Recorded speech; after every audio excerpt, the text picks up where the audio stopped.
اور قرآن مجید میں اللہ فرماتے ہیں دعویٰ میرے رسول کا نہیں، سبحان اللہ زی اسرا بے عبدہی، پاک ہے وہ ذات جس نے اپنے بندہ خاص کو سیر کرائی۔ کتنی کرائی؟ لیلن، رات کے مختصر حصے میں، من المسجد الحرام الی المسجد الاقصی، مسجد حرام سے لے کر مسجد اقصی تک۔ بھی پاک فرماتے ہیں میں سو رہا تھا، چھت پہ فرشتے آئے، بات آپ نے سنی ہوئی ہے، صرف کچھ نظریات معراج کے حوالے سے عرض کرنے ہیں، چند نظریات۔ نبی پاک فرماتے ہیں حضرت جبریل نے چھت کے اوپر سے انہوں نے تھوڑا سا حصہ کھولا، چھت پھاڑی۔ ہمارے نا دیہاتوں میں لکڑی کی جو چھت ہوتی تھی نا،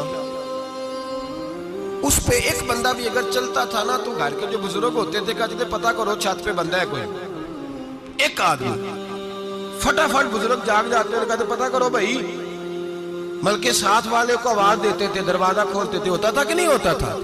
ہو جاتا تھا نا۔ وہ بھائی 1.5 پونے 2 لاکھ بندہ چھت پہ چلے، اللہ کے رسول فرما رہے میں سو رہا ہوں، چھت پھاڑ دی، حضرت جبریل آ گئے، نبی پاک صلی اللہ علیہ وسلم کے پاس 70 ہزار فرشتہ ساتھ ہے، آ کے کھڑے ہو گئے، میکائیل سے اسرافیل سے مشورہ کر رہے ہیں حضور کو کیسے جگائیں۔ نبی پاک فرماتے ہیں میں سو رہا ہوں، حالانکہ بخاری میں لفظ ہے، نبی پاک فرماتے ہیں میری آنکھیں سوتی ہیں، دل تو میرا ہر وقت جاگتا رہتا ہے۔ نبی کریم سید عالم صلی اللہ تعالی علیہ وسلم فرماتے ہیں میں سویا رہا، اب حضور آرام کہاں کر رہے تھے؟ زمین پہ۔ آرام کہاں کر رہے تھے؟ حضور علیہ السلام زمین پہ آرام کر رہے تھے، جناب جبریل جھکے، کتنا جھکے کہ حضور کے قدم ہی چوم لیے۔ فرمایا رسول کریم صلی اللہ تعالی علیہ وسلم کے لیے جبریل جھکے تو پیروں تک، اور نبی پاک علیہ السلام کے قدم چومے حضرت جبریل نے، حضور جاگے، اٹھایا نبی کریم کو اور کہا یا رسول اللہ، رب آپ کی ملاقات کا شوق رکھتا ہے، اللہ آپ کی ملاقات کا شوق رکھتا ہے۔ حضور فرماتے ہیں مجھے اٹھا کے تو جبریل حتیم میں لے گئے، اور پھر یہ بخاری کے لفظ ہے، فرمایا یہاں گلے سے لے کر ناف تک میرا سینہ کھولا، میرا دل نکالا، آب زمزم میں رکھا، اس لیے نہیں کہ نبی پاک کے دل کو برکت حاصل ہو جائے، اس لیے کہ آب زمزم کو برکت حاصل ہو جائے۔ امتی رج رج کے پیئے کہ یہ وہ والا زمزم ہے جس نے ہمارے مصطفیٰ کے قلب اطہر کو چوما ہوا ہے۔ نبی پاک صلی اللہ علیہ وسلم فرماتے ہیں میرے سامنے کھولا اور میں دیکھتا بھی رہا، دل کھل گیا، سینہ کھل گیا اور میں دیکھتا بھی رہا، اور نبی پاک فرماتے ہیں خون بھی نہیں نکلا، اس لیے کہ حضور کی حقیقت نور ہے، نبی پاک کی حقیقت نور ہے، ورنہ بشر کے حضور اگر صرف بشر ہوتے تو کاٹ بھی لگے تو خون نکل آتا ہے۔ میرے رسول کریم سید عالم صلی اللہ علیہ وسلم فرماتے ہیں پھر جبریل امین مجھے براق پہ بٹھانے لگے، خچر سے چھوٹا تھا، گدھے سے بڑا تھا، اور بجلیوں کا بنا ہوا تھا، جہاں اس کی نظر جاتی تھی وہاں اس کا قدم جاتا تھا۔ نبی کریم فرماتے ہیں مجھے بٹھانے لگے تو میں رک گیا، میں نے کہا میں نہیں بیٹھتا۔ یا رسول اللہ کیا ہوا؟ فرمایا اللہ فرماتے ہیں یوم نسوق المجرمین الی جہنم وردا، جب آپ کے امتی نکلیں گے قبروں سے تو ڈنڈے مار مار کے لے جائے جائیں گے، پہلے رب میرے ساتھ وعدہ کرے کہ جب میرے غلام قبروں سے نکلیں گے تو انہیں بھی براق عطا کرے گا، پہلے وعدہ کرے۔ حضرت جبریل کہتے ہیں میں وہیں کھڑا تھا، رب کریم نے کہا چل وعدہ کر لے، یوم نحشر المتقین الی الرحمن وفدا، محبوب جب تیرے فرما بردار قبروں سے نکلیں گے تو میں سب کو براق عطا کر دوں گا، سب کو براق دے دوں گا۔ نبی کریم فرماتے ہیں میں براق پہ بیٹھا، سفر شروع ہوا، نبی رحمت علیہ السلام فرماتے ہیں میں گزرا۔ یہ بات آپ نے سنی ہوئی ہے پر بیان کرنے بھی بڑی ضروری ہے۔ مررت علی الموسیٰ فَهُوَ يُصَلِّ فِي قَبْرِهِ رواہ مسلم۔ او خدا کے بندو، اللہ تبارک و تعالی ہدایت کا نور دے، کہاں بیٹھ کے قرآن و سنت پڑھتے ہو؟ کیوں نہیں عقیدے کو سمجھتے؟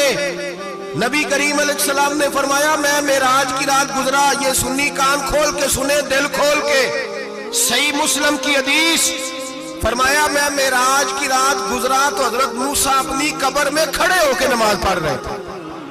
حضرت موسیٰ اپنی قبر میں، بولے سارے اپنی قبر میں، حضرت موسیٰ اپنی قبر میں کھڑے ہو کے، اب آؤ حضرت سعید بن مسیب تابعی ہیں، صحابہ کے شاگرد ہیں، وہ کہتے ہیں جب یزیدی فوجوں نے مدینے پر حملہ کیا اور یزید کا مقرر کردہ امام آیا تو صحابہ کرام مسجد نبی چھوڑ گئے، 3 دن تک مسجد میں نماز، کہا ہم یزیدی امام کے پیچھے نماز نہیں پڑھیں گے۔ مدینے پہ حملہ ہوا، مکے پہ حملہ ہوا، حضرت سعید بن مسیب کہتے ہیں میں دیوانہ بن کے، مجنون بن کے اندر گھس گیا۔ یزیدی فوجیں سمجھی میں دیوانہ ہوں، شاید پاگل ہوں، مجھے انہوں نے تکلیف کوئی نہ دی۔ فرماتے ہیں میں نبی پاک کی قبر کے ساتھ ٹیک لگا کے بیٹھا تھا، زور کا وقت ہوا تو میں رونے لگ گیا، اب میں نماز کیسے پڑھوں گا، اذان کا کیسے پتہ چلے گا؟ آپ فرماتے ہیں مجھے اللہ کی عزت کی قسم، جب اذان کا وقت ہوا تو نبی پاک کی قبر سے اذان کی آواز آنے لگی۔ فرماتے ہیں جب جماعت کا وقت ہوا تو حضور کی قبر سے اقامت کی آواز آئی، پھر جماعت کی آواز آئی، اور میں نے اپنے نبی کے پیچھے زور کی نماز ادا کی۔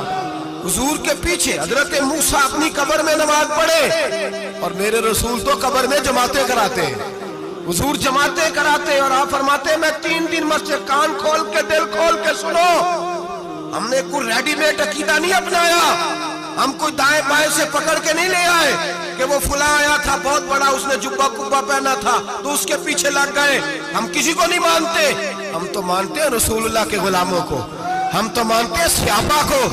ہمیں حضرت سعید بن مسیب بتا گئے ہیں کہ جو کہے تجھ کو مردہ وہ مردہ ہے واللہ، تو زندہ ہے واللہ، تو زندہ ہے واللہ، تو زندہ ہے واللہ، میری چشم عالم سے چھپ جانے والے۔ حضور فرماتے ہیں پھر میں آگے بڑھا، مسجد اقصیٰ میں پہنچا، سارے نبی اکٹھے تھے، میں بھی پہنچ گیا۔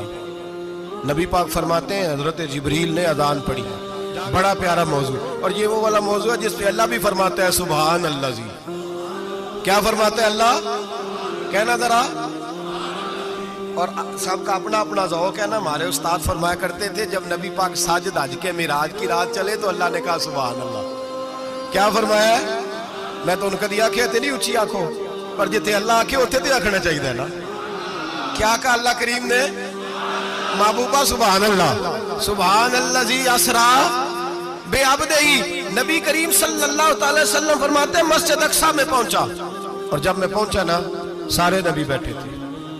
حضور فرماتے ہیں جبریل امین نے نا اذان پڑھی تو میرے حاشیے میں بھی نہیں تھا کہ میں جماعت کراؤں گا۔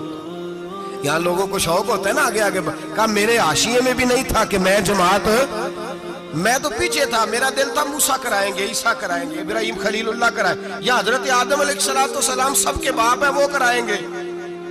فرماتے ہیں جب اقامت ہوئی تو حضرت جبریل نے میرا ہاتھ پکڑا اور مجھے کر دیا۔ پھر بریلی کے امام بول پڑے، کہنے لگے وہ سرور کشور رسالت جو عرش پر جلوہ گر ہوئے تھے، نئے نویلے طرب کے سرما عرب کے مہمان کے لیے تھے۔ اور اعلیٰ حضرت فرماتے ہیں ایک راز تھا مسجد اقصیٰ میں جانے کا، سر کہتے ہیں راز کو۔ اعلیٰ حضرت فرمانے لگے نماز اقصیٰ میں تھا یہی سر، یا معانی ہو اول آخر، ہیں دست بستہ وہ پیچھے حاضر جو سلطنت پہلے کر گئے تھے، ہیں دست بستہ وہ پیچھے حاضر جو سلطنت پہلے کر گئے تھے۔ نبی پاک فرماتے ہیں حضرت جبریل نے مجھے کھڑا کیا تو میں نے جبریل کو دیکھا، میں نے کہا مجھے کیوں کھڑا کر رہے ہو؟ حضرت جبریل کہنے لگے یا رسول اللہ یہ جتنے پیچھے کھڑے ہیں ان کی بھی خواہش یہی ہے کہ آپ ہی جماعت کرائیں، اور اللہ کی رضا بھی یہی ہے کہ آپ ہی جماعت کرائیں۔ نبی پاک فرماتے ہیں میں نے جماعت کرائی، پھر نبیوں نے تقریریں کی، میری باری آئی تو ایک جملہ کہا تو حضرت ابراہیم کہنے لگے آپ نے تو ایک جملے میں ہی کمال کر دیا ہے۔ کوئی نبی کہنے لگے میں کلیم اللہ ہوں، کچھ کہنے لگے میں روح اللہ ہوں، کوئی فرمانے لگے میں خلیل اللہ ہوں، سب نے اپنی ذاتی بات کی۔ نبی پاک فرماتے ہیں میری بات آئی تو میں نے اللہ کی مخلوق کی بات کی، میں نے مسلمان کی بات کی، مومن کی بات کی، کافر کی بات کی، میں نے سب کی بات کی، ساری مخلوق کی۔ حضور آپ نے کیا فرمایا؟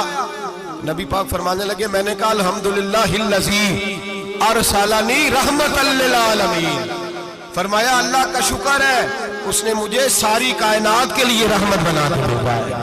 نبی کریم علیہ السلام فرماتے ہیں میں وہاں سے اٹھا، فرماتے ہیں پہلا آسمان، دوسرا آسمان، تیسرا، چھٹا آسمان، ساتواں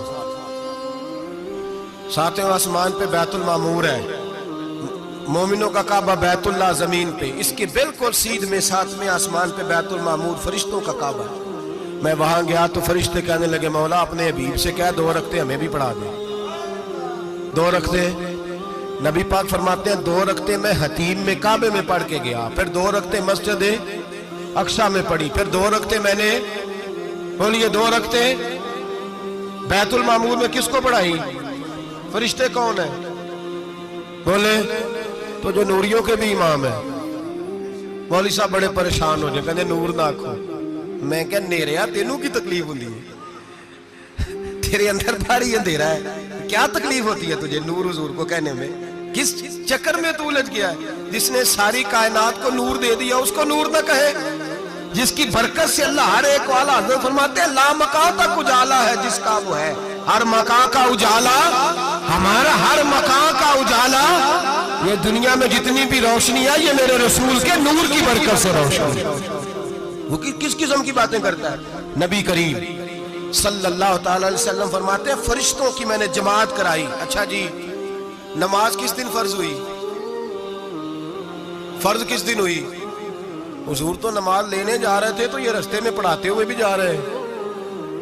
نماز تو معراج کی رات لینے گئے نا نبی پاک، تو رستے میں اللہ فرماتے ہیں الرحمن علم القرآن خلق الانسان، فرمایا پہلے میں نے رسول کو قرآن سکھایا ہے پھر انسان کی تخلیق کی ہے۔ نماز بعد میں فرض ہوئی امت کے لیے، نبی پاک کو تو اللہ نے سارے علوم پہلے سے عطا فرما دیے، سارے علوم۔ اس کا مطلب یہ بھی ہوا کہ نماز سے چھٹی مل سکتی، کعبے میں بھی نماز، بیت المقدس میں بھی، بیت المعمور میں بھی، بیت اللہ میں بھی، ہر جگہ ہی۔ تو جو بھاگنا چاہے نماز سے بھاگ سکتا، اس لیے کہ معراج میں جگہ جگہ نماز ہے، نماز ہی نماز ہے ہر جگہ۔ اللہ کے حبیب فرماتے ہیں بس 7ویں آسمان پہ گئے تو جبریل روک گئے، کوئی رہ فلک اتے یار گیا، ایک جا سدرا تے ہار گیا، ایک کالیاں زلفاں والا سی جڑا لنگ عرشاں تو بھی پار گیا۔ نبی پاک فرماتے ہیں جبریل ٹھہر گئے، میں نے کہا چل، کہنے لگے یا رسول اللہ آگے گیا تو میرے پر جل جائیں گے۔ حالانکہ ملا رومی کہتے ہیں نہیں، اگر حضرت جبریل ساتھ جاتے تو کچھ بھی نہیں ہونا تھا، بلکہ جبریل کی موج لگ جانی تھی۔ اور ایک اور بات، جب یہاں حضور رکے نا تو نبی پاک نے فرمایا چل تو نہیں جاتا تو کوئی خواہش ہی بتا دے اپنی۔ تو حضرت جبریل کہنے لگے یا رسول اللہ میری خواہش یہ ہے جب قیامت کے دن آپ کے پرہیزگار امتی پل سے راہ سے گزرے تو اللہ مجھے نیچے پر بچھانے کی توفیق عطا فرمائے، یہ میری خواہش ہے۔ نبی رحمت صلی اللہ علیہ وسلم فرماتے ہیں میں وہاں سے آگے بڑھا جاؤں، حضرت جبریل بھی رہ گئے، میں پھر وہاں سے پھر رب کریم کے حریم خاص میں۔ نبی پاک فرماتے ہیں اس رستے میں نے بڑا کچھ دیکھا، جنت دیکھی، دوزخ دیکھا، فرشتے دیکھے، حوریں دیکھی، غلمان دیکھے، بڑا کچھ دیکھا۔ نبی رحمت ملا رومی نے ایسی روایت بھی لکھی ہے، فرماتے ہیں کہ حور کے پاس سے گزرنے لگا تو اس نے میرے پیچھے سے آواز دی، کہنے لگی محبوبہ معراج پہ آئے ہو تو مجھے بھی کچھ دے دو، مجھے بھی کچھ دے دو۔ ملا جلال الدین رومی لکھتے ہیں نبی پاک نے فرمایا چل جا، میں نے تجھے اپنا بلال دیا۔ تو وہ حور کہنے لگی محبوبہ وہ تو کالا کلوٹا ہے، میرے لیے رہ گیا ہے۔ تو ملا رومی نے لفظ لکھا یہ ان کی محبت ہے، یہ ان کا پیار ہے۔ فرماتے ہیں محبوب فرمانے لگے تو کالا کہہ رہی ہے، ابھی تو میں نے اس سے پوچھا نہیں، پتہ نہیں تجھے پسند بھی کرتا ہے کہ نہیں، تجھے قبول بھی کرتا ہے کہ نہیں، ابھی تو میں نے اس سے پوچھا ہی نہیں۔ فلک اچھا ہے کمر پہ نہ ہلال اچھا ہے، تیری نظر بھی نہ ہو تو دونوں سے بلال اچھا ہے۔ نبی پاک صلی اللہ علیہ وسلم فرماتے ہیں عمر میں نے تیرا گھر بھی دیکھا ہے، ابو بکر کا دیکھا، عثمان کا دیکھا، علی کا دیکھا، فرمایا پھر تیرا بھی دیکھا۔ باہر حور بیٹھی تھی، مکان بڑا پیارا تھا، میرا دل کرتا تھا اندر جاؤں، پر میں نے کہا عمر ذرا جلالی ہے، اس سے پوچھ کے ہی جانا چاہیے، اس کے گھر میں ذرا جلالی ہے۔ صحابہ کہتے ہیں فاروق اعظم چیخ مار کے روئے، کہنے لگے میں کہاں، میرے اس یہاں کی حقیقت کتنی، مجھ سے 100 لاکھ کو کافی ہے اشارہ تیرا۔ یا رسول اللہ عمر کو اگر گھر ملے گا تو آپ کی قدموں کی برکت سے ملے گا۔ یا رسول اللہ اب یہ کیا فرما رہا؟ نبی پاک فرماتے ہیں میں بارگاہ خداوندی میں پہنچا، بارگاہ خداوندی میں پہنچا، اللہ نے فرمایا ابھی میرے لیے کیا لائے ہو؟ میں نے کہا مولا وہ لایا ہوں جو تیرے پاس کوئی نہیں، جو تیرے پاس کوئی نہیں۔ رب کریم کو سارا پتہ ہے، پھر بھی پوچھتا ہے محبوب میرے پاس کیا نہیں؟ فرمایا تیرے پاس عاجزی لے کے آیا ہوں، تجھ سے بڑا کوئی نہیں، تو کس کے آگے عاجزی کرے گا، سب سے بڑا تو ہے، میں عاجزی لایا ہوں۔ تو کہا بھی مانگ لے۔ او بھائی بچے بڑے پیارے ہوتے ہیں، لوگ جب ہاتھ اٹھاتے ہیں نا تو میں نے دیکھا ہے ماں باپ اپنے لیے بعد میں مانگتے ہیں، اولاد کے لیے، اور بالخصوص جو بیٹی ہوتی ہے نا، بیٹی میری بھی ایک بیٹی ہے, وہ لپٹ جاتی ہے, کہتی ہے صاحب گئے تھے تو لائے کیا ہو. پہلے جانے سے پہلے وعدہ کرنا پڑتا ہے کہ جانے دو کچھ لے کے آئے گا, اور جب آئے تو آتے ہی تلاشی دینی پڑتی ہے کہ صاحب کیا لائے. او بھائیو, میرا اور آپ کا پیار تو اور طرح کا ہے. دنیا میں اگر کسی نے بیٹی سے پیار کیا ہے تو مدینے والے حبیب نے سیدہ فاطمہ سے کیا, حسن اور حسین سے کیا. اس پیار کو نہ کوئی تول سکا, نہ کوئی ناپ سکا, نہ کوئی بھانپ سکا. معراج کی رات جب نبی پاک سے رب کریم نے کہا کہ بولو محبوب کیا چاہیے, کسی کمزور روایت میں بھی نہیں ملے گا کہ نبی پاک نے کہا اے اللہ فاطمہ کے لیے کچھ دے, اے اللہ حسن حسین کے لیے کچھ دے. امتی بھول جاتا ہے, اسے خیال ہی نہیں آتا, یہ سوچتا ہے کیسے حضور کی فرما برداری کروں. میرے نبی کریم علیہ الصلوۃ والسلام فرماتے ہیں جب رب نے پوچھا کہ حبیب کچھ مانگ لے, نہ حسن کی بات, نہ حسین کی بات, نہ فاطمہ کی بات, نہ علی کی بات, نہ ابو بکر, نہ عمر, نہ عثمان, نہ طلحہ, بلال. نبی پاک نے کہا اللہ تو میرے ساتھ گناہگاروں کی بات کر, اے اللہ تو گناہگاروں کی بات کر, یہ بھول جائیں گے, پھٹک جائیں گے, اے اللہ غلطیاں کریں گے, تو کیا کرے گا. تو رب کریم نے کہا محبوب میں تیرے ساتھ وعدہ کرتا ہوں تیری آدھی امت بغیر حساب کتاب جنت میں داخل کر دوں گا. نبی کریم نے فرمایا مولا نہیں, یہ بات مجھے قابل قبول, یہ بھلا کس کی بات ہو رہی ہے. بولے میری آنکھوں ساڑھی ہوندی پئی, کس کی بات ہو رہی ہے. آپ خوشی نہیں ہو رہے, آپ کی بات ہو رہی ہے, آپ راضی نہیں ہو رہے. یہ سب سے قیمتی بات ہے. میرے آپ کے چاہنے والے قبر میں چھوڑ کے لوٹ آئیں گے, یہ والی بات کام آئے گی جو معراج کی رات ہوئی ہے, یہ بات کام آئے گی قبر میں. اس کو راضی ہو کے سنو, دل اور آنکھیں کھولو. میرے رسول کریم صلی اللہ تعالی علیہ وسلم فرماتے ہیں یا اللہ نہیں, یہ بات منظور نہیں. ابھی تو کیا چاہتا ہے؟ تو کہا اللہ تو مجھے سفارش کا حق عطا کر, تو مجھے اجازت دے, میں کہتا جاؤں تو معاف کرتے جانا. آدھی والی بات قابل قبول, حضور کہہ سکتے تھے نا چلو آدھی بخشی گئی بھئی, آدھی اچھے عمل کرے. فرمایا نہیں, مجھے حق شفاعت دے. نبی پاک فرماتے ہیں میرے رب نے مجھے سفارش کا حق دیا ہے, میں قیامت میں سفارش کرتا جاؤں گا, اللہ میری امت کو جنت عطا کرتا جائے گا.